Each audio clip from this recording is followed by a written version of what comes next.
Hello and welcome to the DGTL Growth Podcast, where business leaders share real wins and the challenges behind them. I'm Suse Barnes. Today, I'm thrilled to be joined by Tamika Bickham, award-winning journalist, host, story strategist at TB Media Group. Tamika, welcome and thanks so much for being on today. Well, thank you for having me, Susan. It's so nice to meet you. Nice to meet you too. I'm honored. As am I. Tell us about TB Media Group and what you do and your vision for the company. Yeah, so I started the company on a whim in December of 2015. So we'll actually be officially 10 years Woohoo! this year. Yes, which is very exciting. And it was born out of, I think, a lot of ways that creatives start businesses, and somebody notices you're good at something. They ask you, hey, can you help me with this project?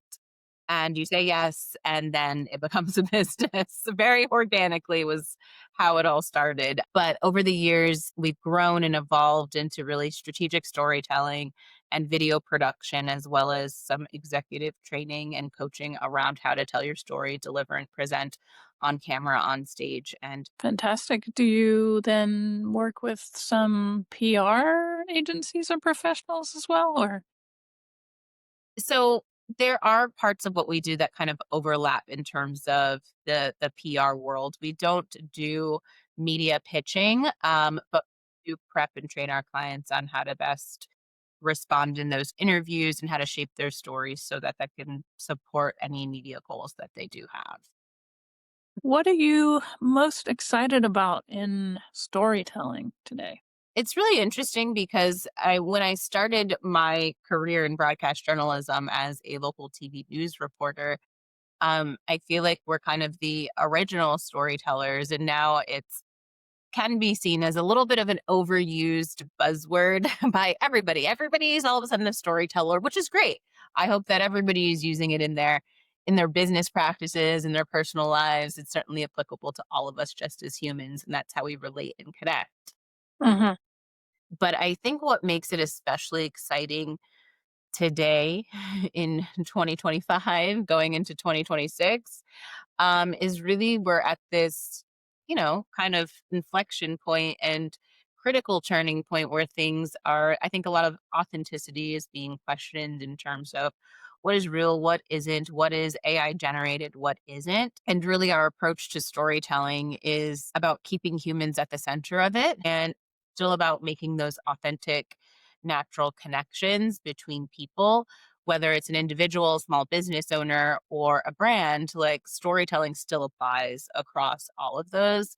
And I think it's going to, the applications of storytelling will be sped up and supported by AI. But I think the actual shaping of narratives and understanding true business stories will still be best handled, at least for now, by humans, because I don't know how much of a connection you can make with a computer and how much that can, at least today, I might be eating my words when we watch this back 10 years from now or 5 years from now, but how much of a connection you can make with a computer or how much it can understand the nuance of human connection. So that's still what makes me excited when we can watch or listen or connect with another human and understand another story that opens our eyes to different perspectives and understanding and new ways of looking at things. And I think that's what the beautiful thing of storytelling is. It really creates a bridge. I love that.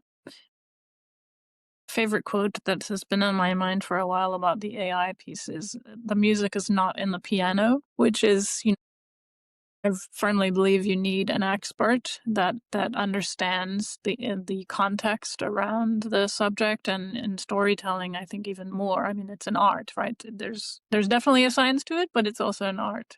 Absolutely. I couldn't agree more. Can you describe a recent win and the hardest challenge behind it for us? Certainly lots of wins and challenges in 2025. Yeah. Which one? Which one is coming to mind for you? Yeah, I mean, I'm thinking of just something recently within the last month, where we partnered with a deep tech startup here, actually based out of Miami and Texas as well. The co-founders are really intelligent, smart engineers, scientists who are in their fundraising rounds. Our team came on to help support them with how they're shaping that pitch, that story, that narrative in advance of their showcase for investors, friends, family, etc.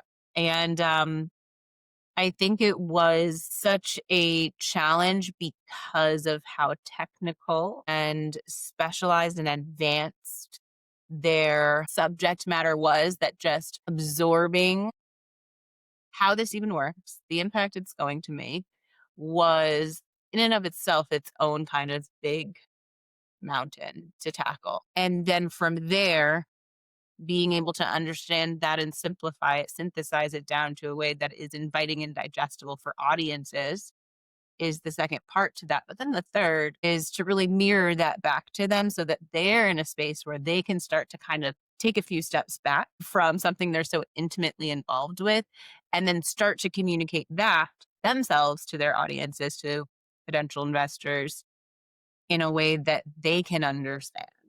So that was kind of the three steps to it, because I can't really help someone else really clearly communicate a story until I have full understanding. It was definitely one of the more complex subject matters, because my mom is a scientist. I'm not.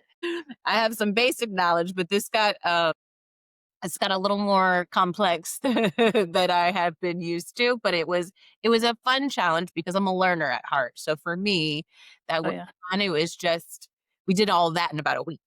Cool. So it was a big win to, as a presenter and a host as well, be able to support them with the emceeing of their showcase, but really highlighting and elevating them, the experts that they are, and getting the real time feedback from the audience about how, and especially from those who had gone the year before, who had seen a noticeable difference and really connected with what they had to share. And then also, immediately following, I don't know how much of it I can share, but they just got some very notable inquiries from public figures and leads from other potential investors pretty soon after, because of the attention that the showcase attracted. So it was a big win, I think, all around. Fantastic. And that's what you want, right? You want the story to resonate enough that your client is getting attention, right? And more business. Exactly. And it feels good because, especially, there are certain CEOs and founders who like to be visible and out front, but they're definitely the group of those who don't. And they're like, I'm an expert in this and I'm going to stay in this lane. Like, why do I need to be better at delivering? Why do I need to be magnetic on stage? Why do I need to focus on the, like, the most people who are uncomfortable with that will avoid, delay until it's like, oh shoot, I really do need to spend some time on this. And I think when that light bulb goes off and it's like, okay, I see why working on this and developing this expertise is super beneficial. And I can not only stay in my lane of expertise as the CEO and representative of this company. Do you think that they will want to do more of these kinds of events and showcases now that they've done the first one and it's been successful? Well, it wasn't their first showcase, so Oh, yeah. answer I think the answer to that is yes, because they were able to see a noticeable growth and difference between showcase 1 to showcase 2. Hmm. I do think, because they have some big announcements coming up soon, they know that it's part of the deal, right? And ultimately, when you're trying to grow something from scratch and do something that nobody has ever done or nobody has ever created, to get the right support behind it to make that successful is going to require visibility. I imagine it's challenging from many perspectives with different personalities that you're working with. Do you have some tips for for just anybody that they can use to be a better storyteller or be more authentic in their Yeah, sharing. absolutely. And this is such a timely question because we actually wrapped up a training with one of our longtime clients, which is the symphony that is in Miami Beach. And it's actually it's an orchestral academy and the only one in the world. So it's kind of that stage in between. These are all musicians who have graduated from music schools like the Manhattan School of Music or Juilliard, and they're in between that stage of being college graduates and joining a professional. Is it called New World? Yes. Yes, I know it. Oh my gosh, how funny. Have you? I haven't been, but I'm a musician from a long time ago. I Oh my play the gosh, what's your instrument? cla Clarinet. That's so funny. My clarinet professor in college said, "Wherever you go, there will be another clarinetist." Say before I played clarinet, I played the piano. So I grew up learning the piano. I grew up with a piano in my house. When I was in seventh or eighth grade, I decided to try a different instrument, which was the clarinet. And I was really not that good at it. So I probably should have stuck with piano. But in general, I just never had the discipline to practice that much. So my lane was more dance. But it sounds like Yes. it sounds like Yeah. you maybe made somewhat of a career out of clarinet. Yes, well, somewhat. I wanted to go into it professionally, but needed to make money, so went into marketing instead. Way to go. I know, right? Yeah. But sorry, I derailed you from your No, orchestra. praise. So every year we do a training with the incoming fellows. So because part of the curriculum at the symphony, they have different curriculum around community engagement and entrepreneurship, but also public speaking is a big part of it. They all are showing up on video, speaking from the stage during concerts, and also going out into the community and speaking and presenting at various events. And some also have the opportunities to curate and create their own concert experiences where they have a budget allocated for that and oftentimes different media elements as well. So we do a workshop around, sometimes it's more focused on camera, sometimes speaking from the stage and shaping their story because it is mandatory. Of course, within that group, sometimes you have those who are skeptical, those who are really excited and want to improve upon the skill, and then also those who are less interested in the skill. And of course, they're musicians and want to focus on that craft. Mhm.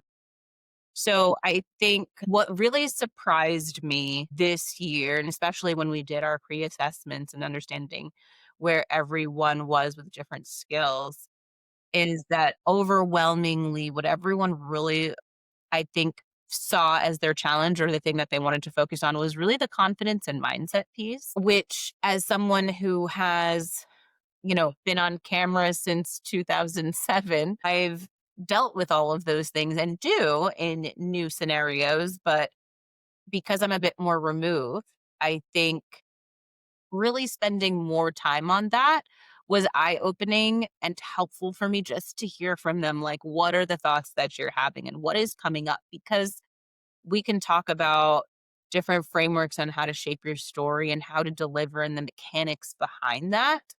Mhm. But if you don't believe that you should be and the world needs to hear your voice, um, then the rest of that's really not going to matter.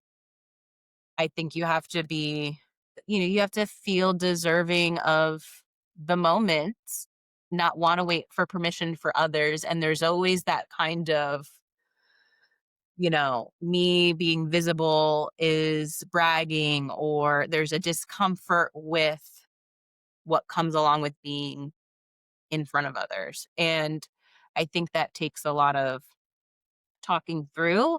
But I think there's something else I realized as well is like, hey, it's not going to be for everyone. And I think understanding, is this something that I could certainly say all of us can benefit from being better speakers and continuing to grow and hone in on that skill. Absolutely.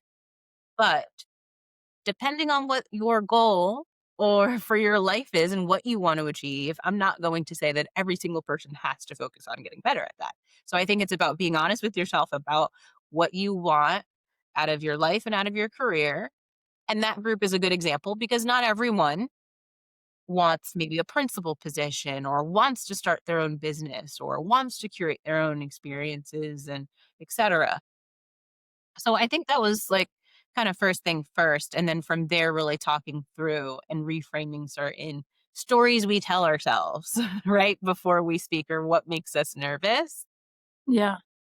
which was always helpful. It was helpful for me too, because I hadn't ever really sat back and thought about, I was speaking with someone one on one, and she was asking me specifics on what I do before. And I was like, okay, I do kind of have my own ritual, but like, I feel like that is a personalized, like a very personal thing. And, a lot of times, probably as I never consider myself a coach, right? Like, I think I tend to focus on like actionable, practical tools that you can implement. But now, when you're talking about something that a lot of people are uncomfortable with, it was important for me to remember that you're still speaking to a whole person who has Hmm. fears, who has, their own thoughts about that. So yeah, no, it's just fun. I enjoy connection with people. So I hope that those takeaways around the confidence and mindset. I'm like, listen, if you want to, present on a live program, we can talk about how to manage the like we can tackle all those things, right? But now you're talking to me about, hey, what do I do when it's hard for me to breathe in front of people? Hey, that's a hard question for me. And I find that so interesting as well with that audience because they're musicians and they're used to performing and Yes. by themselves in front of an audience. And then when you ask them to speak, maybe it's slightly different. Is that what you were noticing? Yes. And, when we looked at the data from this particular group, 53% said they hated speaking on camera, which was interesting. And only 33% of them said that they hated speaking from the stage. So, which for me, when I started, I was much more comfortable in front of the camera. And then when I started transitioning and getting more experience speaking on stage, I really didn't like it. And then I asked them that. So I was like, interestingly enough, my assumption from what I'm seeing here is that you guys are used to being on stage and seeing a live audience in front of you. So that feels more natural than having to look into a camera in an inanimate object and create a connection with that. But I think still generally the fears around actually speaking were present. And I think speaking still feels different for them than playing. And when I kind of said, well, how many times have all of you really spoken in front of a group? And of course, some more than others, and some maybe Hmm. 2 or 3 times. So I posed the question, well, what if you only ever played your instrument 2 or 3 times? Right? I mean, you wouldn't be performing, you wouldn't have the confidence that you have when you show up on stage to perform. So you can't set the same expectations for yourself when you've really only gotten in front of people to speak a handful of times or less. So I think it's about putting it all in perspective and also like releasing the pressure. Hmm. So often we need to be reminded of that. And it's the cliche, how do you get to Carnegie Hall, right? Practice, practice, practice. And same thing here. We have to, we're not going to be Michael Jordan or whoever on your instrument immediately. You have to actually put the time in. But everybody needs to be reminded of it, right? And It's that's my big thing. I was like, you've got to Yeah. practice. I mean, and I told them many a story when I first started out in TV and freezing in my live shots, moments that I would never want people to see, but were on display for however many tens of thousands of people to see. And, you recover, you keep going. But what I did very early on is every day. And of course, this was my career, so it might be a little different, but every day. And this is like, I think when I was still on the Blackberries, so I didn't have just, the camera on the phone. But every day I would pull up Skype on my laptop and I would practice as if I was doing a live shot and I would record it and watch it back and I would do it again. And you can spend 10 minutes a day doing that and watching it back and literally self critiquing yourself will also help you get incrementally better. What is interesting for you to watch? What is interesting for you to see when you are looking at, depending on what you're recording and wanting to improve on, but when you're looking at a social media video or a news broadcast, whatever it is, you know what captures your attention, right? So you can actually give this a try. Yeah, This yourself and self critique in combination with getting other critiques from others as well. it's amazing advice too. I usually ask this question at the end of the show, but it seems appropriate now just based on that audience that you were talking about. I teach a class in advertising and a couple actually at University of San Francisco, and I'm curious to know what advice you might have for young college graduates Hmm, entering into a marketing or advertising career. interesting. I have a couple of different thoughts.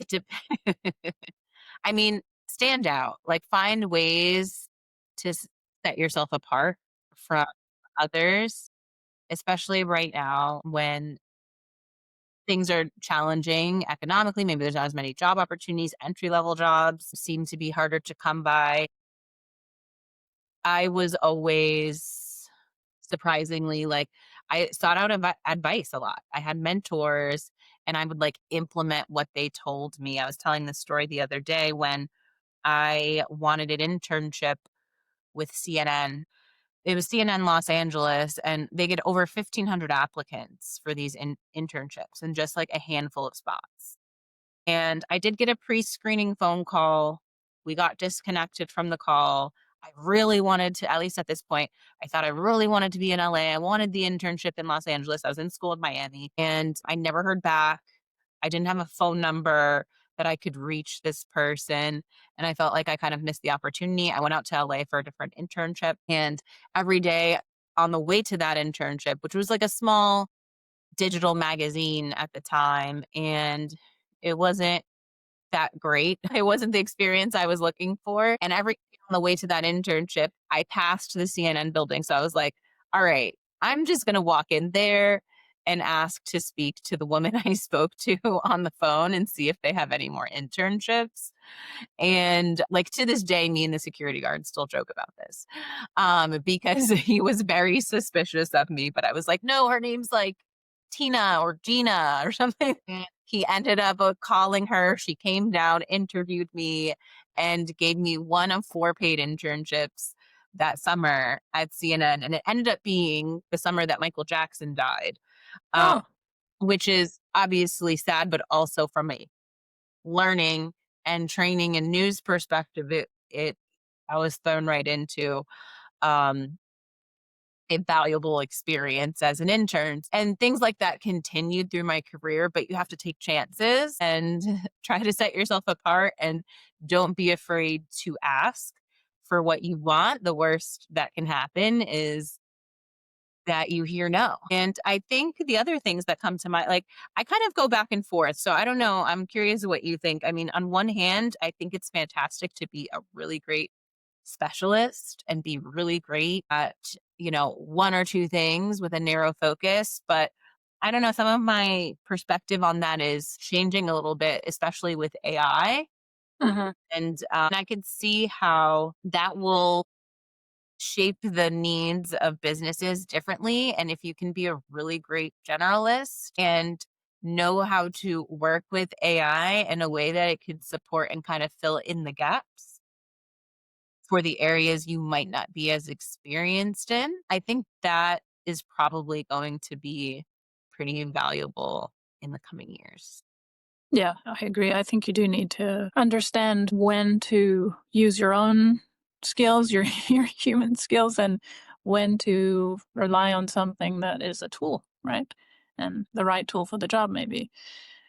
The other thing that I want to go back to is in your story that you just told about the CNN internship. I like to say you never know until you try, right? And so it's my life has been a lot like that as well. Many people don't take those opportunities and sort of like creating your own luck, I think it is. It's actually, if you don't go for it, you don't know whether it could be a possibility, and so it's so crucial, and it is a mindset as well. I think some people just don't have that mindset, unfortunately, but I think you can cultivate it. You can make yourself try things that you think aren't going to go your way and see what happens, right? Yeah. So Absolutely. I mean, I think it comes a little bit with maturity and life and experience. And once you realize, oh, like all of us are going to get beat up along the way, right? yeah, And the more that you are, you kind of you get a little more numb to the beatings. So yeah, I understand when you're young and you're like, well, I don't know if I can do that, or that feels intimidating, or rejection really hurts. Yeah, once you've been rejected 80, 90, 100 times, you're like, "Okay, I can do this because the next no gets me closer to the yes." yeah, exactly. And there's something better out there eventually. It's sort of like that wasn't meant to be. And somehow I still believe that. Tamika, what major shifts are you seeing in your industry today? And doesn't have to be AI. Right. I mean, that's the one that tends to come to mind, right? In terms of just from every angle. I think a lot about video work and what we do in that space and how that is shifting things, how that will impact the quality of the work and how people value it, what people, potential clients choose to invest in when it comes to that.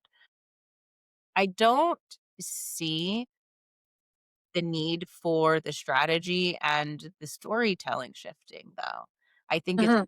more the applications of that and people understanding or trying to figure out what they want that to look like. But I think when it comes to, hey, what drives results for us in this space, and what works remains the priority. And then I think similarly about speaking as well, because and that's something interesting I have to do a little bit more thinking about because really I mean, yes, AI can create spokespeople and videos with like not real humans, but us as humans, when we want to present our ideas, communicate, like we're the only ones that can do that. So it's interesting. I think, I hate to keep going back to the AI thing, but I think that's the big shift I continue to see and how I'm continuing to think about,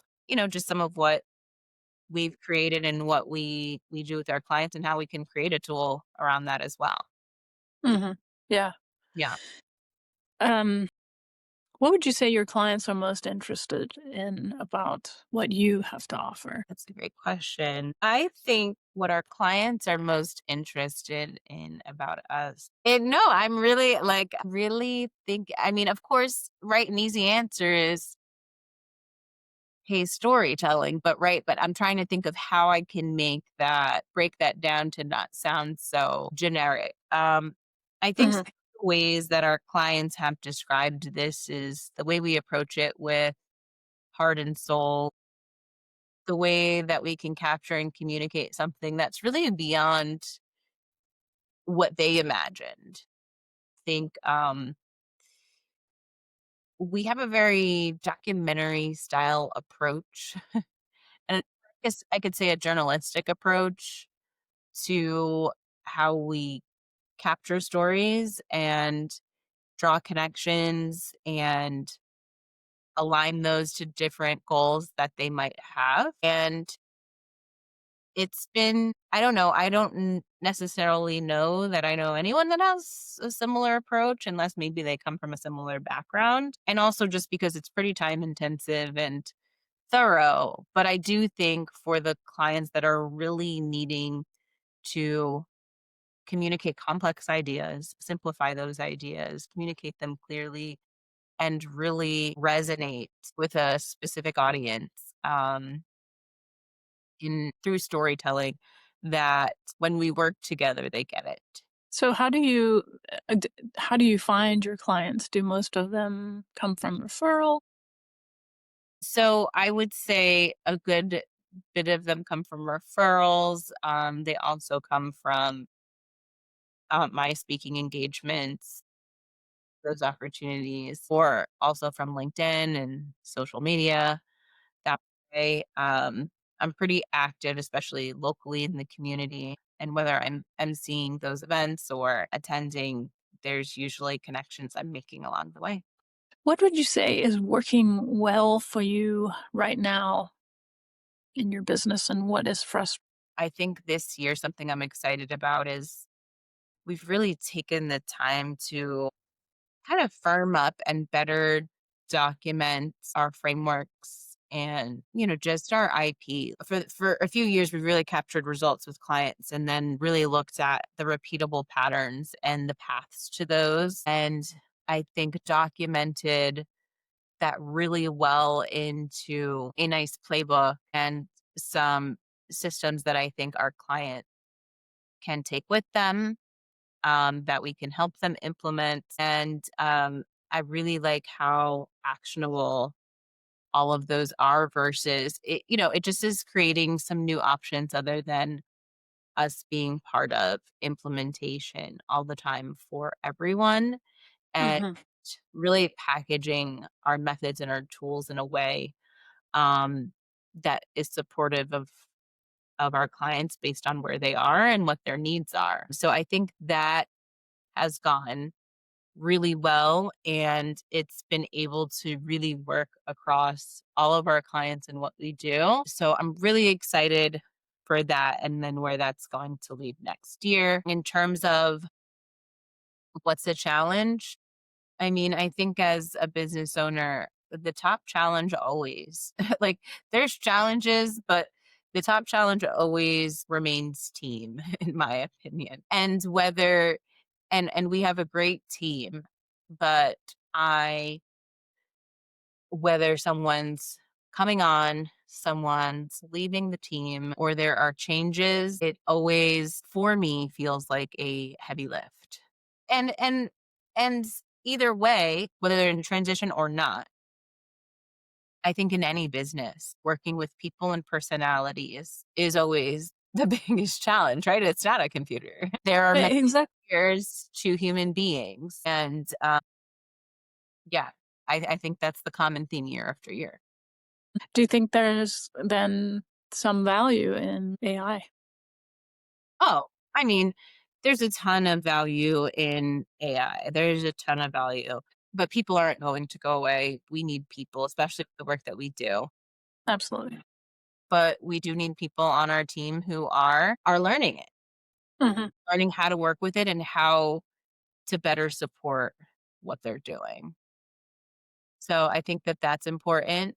And, everyone needs to have a thought process around everything that they're doing and really be like, I'm a very thorough person. So no matter how I'm using it, I'm always challenging, right? Like I'm always challenging any outputs. I'm always challenging what I'm getting back. And I'm using it to just support me on things to get certain things accomplished quicker or give me more information or improve certain things that I've already done. So I think as long as everyone is open and willing and like actively implementing, like it's also hard to get people out of a comfort zone, right? Like you do this thing this way each day, but like you have to force yourself to start to do new things, try new things, and work different ways. So that is also a challenge to do, but you have to kind of set up systems for yourself so that you get in the habit of operating in a new way. And the lifelong learner characteristic is key, I think, because even if you have been a lifelong learner before the onset of AI, I think you're gonna need to be even more with AI now because everything changes so quickly, right? It's insane speed at which it's improving and changing what can be done and what's being offered. Absolutely. Where do you want to be in 6 to 12 months from now with your business, Tamika? 6 to 12 months from now, I think we've done a good job with this, or I've done a good job with this. I think there's definitely some room for improvement in terms of the personal brand and like the thought leadership. I think that's where I'd like to focus a little bit more going forward, just because of some of the products we are developing around our work. I think that will help support with, just visibility around that. And So, I mean, that's really what I would like to see. I haven't fully mapped that out just yet, but I think we have kind of a good tried and true like client base. And I enjoy keeping our team small, our clients small. We go deep with a small number of clients. So a high level of support with a small number of clients. And I think now is the time for me to focus a little bit more on the thought leadership aspect and what elements we can extract from the results that we've gotten to be able to grow and scale that aspect a little bit. Are you considering thought leadership as a stepping stone to a book or anything? Why does my coach keep talking to me about a book? She's so fun. I don't even really read books like that. I'm a documentary watcher. Like I'm a Mm-hmm. news reader, but I'm not a book reader. That's just never been my thing. But Uh, oh, you gotta do a book. Okay. I mean, I love writing, but a book, I don't know. So maybe we'll see. I don't know. I haven't committed to that. well, the key, I mean, I think if it's short articles, you may write it without even knowing it, right? It could be written before you imagine it is even a thing, right? That's true. I think I have to I think my challenge there is like, okay, is that interesting for somebody? Because while it may be, I don't know that I like I'm not the target market for that because I'm like, Yeah, I don't but you know what? I have tried a few audiobooks lately. I was like, all right, let me get into it like this because I listen yeah, to podcasts, etc. So maybe that would be my angle, an audiobook only release. yeah, That could yeah. be a way to do it. Sure, you could read it yourself. Yeah, for sure. Yeah. Do you have a favorite podcast? I I don't know if I would crown a favorite. I kind of bounce around, but honestly, right now, I am loving IMO, Michelle Obama and her brother's podcast. Okay, nice. It's really good. I mean, they're just breaking down all types of topics. They have the best of the best guests. They just talk about life, their personal experiences. And then the guests they bring on are so insightful, different things around mentorship and bringing Hmm. children, you know, I it's just a nice listen that is not anything business related. A nice getaway from the business. Yeah, Yeah. but, like, with Nice. really, really smart, accomplished people that I just enjoy listening to. Hmm. Yeah. Well, who doesn't love listening to Michelle Obama, right? I mean, He's awesome. um, yeah, she is. Have you shared how people can reach out to you or get a hold of you? How can they find you? Yeah, absolutely. I'm super easy to find because I'm all the places. I'm on LinkedIn, Tamika Bickham. Our website's tbmediagroup.com, and there's all the contact forms, contact information there. I'm also on Instagram, Facebook. Where else am I? YouTube. I get them everywhere. Nice. Excellent.